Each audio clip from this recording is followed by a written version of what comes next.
21 డేస్లో డబ్బులు సంపాదించడం ఎలా? How to attract great richness.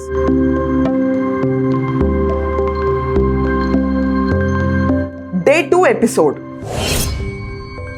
21 డేస్లో హౌ టు అట్రాక్ట్ మనీ అనే సిరీస్ చేస్తున్నాం మనం. నిన్న డే 1లో మనం కూర్చొని హాయిగా లిస్ట్ రాసుకున్నాము. ప్రపంచంలో మనకి ఏమేం కావాలి, ఎక్కడెక్కడ తిరగాలనుకుంటున్నాము, మనం ఏం కొనుక్కోవాలనుకుంటున్నాము, మనం కొత్త ఇల్లు కొనుక్కోవాలనుకుంటున్నామా, కొత్త ఫోన్ కొనుక్కోవాలనుకుంటున్నామా, కొత్త షూస్ కొనుక్కోవాలనుకుంటున్నామా, లేకపోతే కొంతమందికి ఏమైనా అప్పులుంటే ఎంత అప్పులు ఉన్నాయి, ఎంత క్లియర్ చేయాలి, అవన్నీ నిన్న ఒక లిస్ట్ రాసుకున్నాం. We had a very fun day. డబ్బులు అనేది మ్యాటర్ కాదు అన్నప్పుడు మన థాట్లో స్వేచ్ఛగా ఏది పడితే అది రాసుకున్నాం, టోటల్ ఫిగర్ అరైవ్ అయ్యాం. We had a fun day. ఈరోజు డే 2. నెక్స్ట్ 20 డేస్ ఇదే మాడ్యూల్ని కంటిన్యూ చేస్తాం.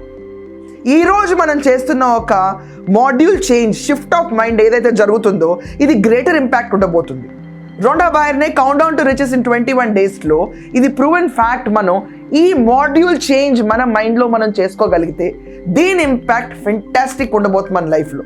సో ఈరోజు చాప్టర్ చాలా ఇంపార్టెంట్ మనకి. ఈ పర్టికులర్ సిరీస్ వల్ల ఒక్కళ్ళు ఇద్దరు బెనిఫిట్ అయినా it's a very successful win for me. Because మన అందరం ఒక మాడ్యూల్, ఒక స్ట్రిక్ట్ రిజిమెంటల్ మైండ్ సెట్స్లో ఉంటున్నాం. డబ్బులు రావాలి అంటే జీతం పడాల్సిందే, జీతం మీద డిపెండ్ అయి ఉంటాం. 1వ తారీఖు జీతం పడిన వెంటనే 3వ తారీఖుకి డబ్బులన్నీ మాయమైపోయినాయి అని ఒక బాధలో ఉంటాం. ఈఎంఐలు కట్టేటప్పుడు బాధలోనే కడతాం, లోన్స్ కట్టేటప్పుడు బాధతోనే కడతాం, అద్దెకి కట్టేటప్పుడు బాధతోనే కడతాం. అంతెందుకు డైలీ మనకు వచ్చే బిల్స్ కట్టేటప్పుడు కూడా అబ్బా ఈ బిల్ కట్టాలి ఇప్పుడు నేను అని బాధలోనే ఉంటాం. మనం ఒకసారి క్లియర్గా అర్థం చేసుకుంటే మొత్తం సినాప్సిస్ని, ఈరోజు మనకు ఒక క్రెడిట్ కార్డ్ బిల్ వచ్చింది 29,633 రూపాయలు. మన అకౌంట్లో ఉన్నది 30,000 రూపాయలు. ఏం చేస్తాం? మనలో వచ్చే థాట్ ఏంటి? ఫస్ట్ థాట్ ఏంటి? చాలా హానెస్ట్గా చెప్పండి. అబ్బా ఈ బిల్ కట్టడం నాకు ఇష్టం లేదు, నాకు కట్టాలని లేదు, ఈ బిల్ నేను కడితే కనుక టోటల్ బ్యాంక్రప్ట్ అయిపోతాను నేను కదా. ఇది చాలా రెగ్యులర్ థాట్, ప్రతి ఒక్కరికి వస్తుంది. ఈ బిల్ని ఎలాగైనా అవాయిడ్ చేయడానికి చూస్తాం, దాని నుంచి ఎంత దూరంగా ఉండాలని చూస్తాం, మ్యాక్సిమం డ్యూ డేట్స్ దాటిపోయేటట్టు చూస్తాం. దాటిపోయిన తర్వాత బలవంతంగా మనకు ఫోన్ల మీద ఫోన్లు వచ్చినప్పుడు ఆ బిల్లు కట్టడానికి వెళ్తాం. ఇది చాలా నార్మల్గా చేస్తూ ఉంటాం అందరం. ఈ థాట్ని యూనివర్స్ పికప్ చేస్తుంది. మనం ఇచ్చే ఎనర్జీ ఫ్రీక్వెన్సీలో యూనివర్స్కి మంచి చెడు ఏం తెలియదండి. ఈ పాయింట్ చాలా క్లియర్గా గుర్తుపెట్టుకోండి, అండర్లైన్ చేసి పెట్టుకోండి ఈ పాయింట్ని మీరు క్లియర్గా. యూనివర్స్ ఏం చేస్తుందంటే యువర్ నెగిటివిటీ టువర్డ్స్ మనీ ఏదైతే ఉందో, ఇది కడితే నేను బ్యాంక్రప్ట్ అయిపోతాను, అబ్బా డబ్బులు నా దగ్గర నిలవ్వు, అబ్బా బిల్స్ కట్టాలని ఒక బ్యాడ్ వైబ్ ఫీలింగ్ ఏదైతే ఇస్తున్నామో అది పికప్ చేసుకుని 3 into 4 టైమ్స్ యూనివర్స్ అదే పంపిస్తుంది మనకి. అండ్ మన మైండ్లో ఇంకొక థాట్ కూడా ఉంటుంది, అబ్బా జీతం తప్ప మనకు ఇంకొక సోర్స్ ఆఫ్ ఇన్కమ్ లేదు, నేను ఎదగాలంటే ఈ జీతంలోంచే పోగేసుకోవాలి, ఈ జీతం అయిపోతే నాకు జీవితం లేదు నెల మొత్తం అని. ఇది కూడా యూనివర్స్ నోట్ చేసుకుని టిక్ పెట్టుకుని అదే సోర్స్ ఇస్తుంది మనకి. ఈరోజు మనం ఒక డిఫరెంట్ చేంజ్ ఆఫ్ థాట్లోకి వెళ్దామవుతున్నాం. చాలా చిన్న మార్పే కానీ చాలా పెద్ద లెవెల్లో ఇంపాక్ట్ ఇస్తుంది. ఇది మనకి ఫైనాన్షియల్లీ బెటర్ అవ్వాలంటే ఎప్పుడు చూసినా బయట వచ్చే జాబ్, మనీ, ఇన్కమ్ వాటి వల్ల మనకి ఇంపాక్ట్ ఆఫ్ గ్రోత్ కనిపించదు. ఇన్నర్ సెల్ఫ్లో మనం ఎప్పుడైతే రియలైజ్ అవుతామో money is very easy to be earned, I'm filthy rich అన్న ఒక థాట్ మిమ్మల్ని మీరు నమ్మించుకోగలిగితే దేర్ ఎండ్స్ ద గిగ్. మొత్తం చాప్టర్ క్లోజ్ అయిపోద్ది అక్కడితో.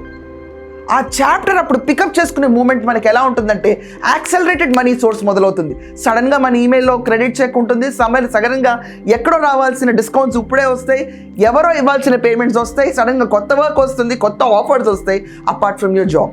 ఈ చేంజ్ జరగాల్సింది బయట నుంచి కాదు, మనలో మనకి, మన లోపల నుంచి ఈ చేంజ్ రావాలి. ఈ చేంజ్ రావడానికి మనం ఏం చేయాలి? బిల్స్ అలాగే ఉంటాయి, ప్రెషర్స్ అలాగే ఉంటాయి, అప్పులు కట్టుకోవాలి, లోన్స్ కట్టుకోవాలి, ఈఎంఐస్ కట్టుకోవాలి, ఇంటికి కట్టే బిల్స్ కట్టుకోవాలి, రోజు షాపింగ్ చేయాలి. ఇవన్నీ భరించేటప్పటికి మనీ మీద ఒక డిస్టేస్ట్, హేస్ట్ ఫీలింగ్ స్టార్ట్ అవుతుంది. ఈరోజు టర్మినేట్ చేసి నెక్స్ట్ 20 డేస్ ఇదే ఫీలింగ్తో కంటిన్యూ అవ్వాలి. చాప్టర్స్ మారుతూ ఉంటాయి కానీ మన డైలీ పాటించాల్సిన సిద్ధాంతం మాత్రం ఇది కోర్ ప్రిన్సిపల్గా ఉంటుంది. సో దీన్ని మర్చిపోకండి.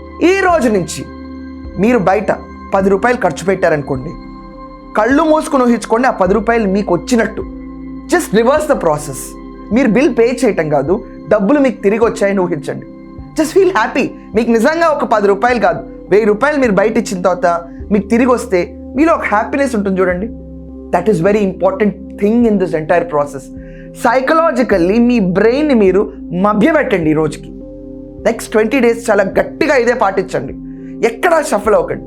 మీరు కట్టే ప్రతి బిల్ 80 రూపాయలు ఉండనిండి, 900 అవ్వనిండి, 1,00,000 అవ్వనిండి, ఏ బిల్ ఈ రోజు నుంచి కట్టినా ఆ డబ్బులు మీకు తిరిగి వచ్చాయనుకుని just say thank you to the universe. Gratitude express చేయడం స్టార్ట్ చేయండి. Feel happy. ఓ గాడ్, నాకు 1 lakh వచ్చిందని. 1 lakh, 1000, 10,000, 1 rupee, what ever your spending, అది మీకు తిరిగి వచ్చినట్టు రివర్స్ చేయండి. మెంటలీ మీకు ఎలా ఉంటుందంటే, oh your money is with you. Mentally మిమ్మల్ని మీరు నమ్మించుకోవడమే మనకి ఇక్కడ చాలా ఇంపార్టెంట్ ఫిలాసఫీ. ఈ పర్టికులర్ ఫిలాసఫీ జోన్లో మీరు ఎప్పుడైతే హ్యాపీగా ఉంటారో, the moment you exhibit happiness, universe మీకు మొత్తం మల్టిప్లై చేసి happiness and source of money increase చేస్తుంది. ర్యాపిడిఫైయింగ్ స్పీడ్లో మూమెంట్ జరిగేది మీ హ్యాపీనెస్ వల్ల. సో టుడేస్ టాస్క్ ఇస్, రూపాయి ఖర్చు పెట్టినా, 1,00,000 ఖర్చు పెట్టినా, బయటకు ఏమేమి వెళ్తున్నాయో మొత్తం రాసుకోండి. ఈరోజు రాసుకుని గడిచి నెక్స్ట్ 20 days ఇలాగే రాసుకుంటూ ఉండాలి. వెళ్ళిపోయిన ప్రతి మనీ మీకు తిరిగి వచ్చినట్టు, whenever you're paying a bill, reverse it. మీకు ఆ డబ్బులు వచ్చినట్టు ఫీల్ అవ్వండి, ఎక్సైట్ అవ్వండి. That's the momentum where the entire game starts. Feel happy, give happy hormone. Mentally మీకు మీరు నమ్మండి, ఎక్కడ సెకండ్ థాట్ వస్తానే ఉంటాయి, వాటి పక్కకి పడేస్తా. ప్రెసెంట్ మూమెంట్లో మీరు ఎప్పుడు జీవిస్తా, I'm happy I got money, I'm happy I got this money అని చెప్పి ప్రతి బిల్ని మీరు థ్యాంక్ యూ చెప్పుకుంటా మీకు రివర్స్ అయినట్టు ఫీల్ అవ్వండి. It's going to change your life fantastic way. దీనికి లైవ్ ఎక్స్పీరియన్స్ నేనే చేశాను కాబట్టి ఈ సిరీస్ చేస్తాను నేను. So Day 2 of attracting money in 21 days, simple but very tough. ఇది ప్రాక్టీస్తోనే అవుతుంది. 80 రూపాయలు వచ్చినా, 100 రూపాయలు వచ్చినా, 1,00,000 రూపాయలు వచ్చినా, రివర్స్ ద ప్రాసెస్. ఈ డబ్బులు మీకే ఉన్నాయని సంతోషపడండి. అండ్ ఇంకొంచెం దీంట్లో మనం ప్రాపర్గా మాస్టర్ చేయగలిగాం అనుకుంటే, ఆ ఫిగర్ పక్కన ఇంకో 0 పెట్టి అంత మనీ మనకు వచ్చిందన్న హ్యాపీనెస్లో ఉండండి. ఈ మొత్తం మైండ్ షిఫ్ట్ ఏదైతే చేంజ్ అవుతుందో, మీకు ఎక్స్టర్నల్ అఫైర్స్ మొత్తం సాల్వ్ చేసుకుంటూ వస్తుంది. అండ్ యూనివర్స్ ఎలా రియాక్ట్ అవుతుందో మీకు మీరు మెస్మరైజ్ అయ్యి కన్నీటి పర్యంతమై గ్రాటిట్యూడ్ అనేది మీకు ఓవర్ పోర్ అవుతుంది. రాసి పెట్టుకోండి. So for today make a list. ఏ డబ్బులు బయట ఖర్చు పెడుతున్నారు, బీ కాన్షియస్. ఆఖరికి స్విగ్గీ, జొమాటో, ఎక్కడ ఆన్లైన్ షాపింగ్ ఏది చేసినా ఆ డబ్బులు మీకు తిరిగి వచ్చి నేను హ్యాపీనెస్లో ఉండండి. Just assume this, the entire game changing moment will start for you. రేపు 3rd episodeలో కలుద్దాం. But practice today's episode very well. Thank you.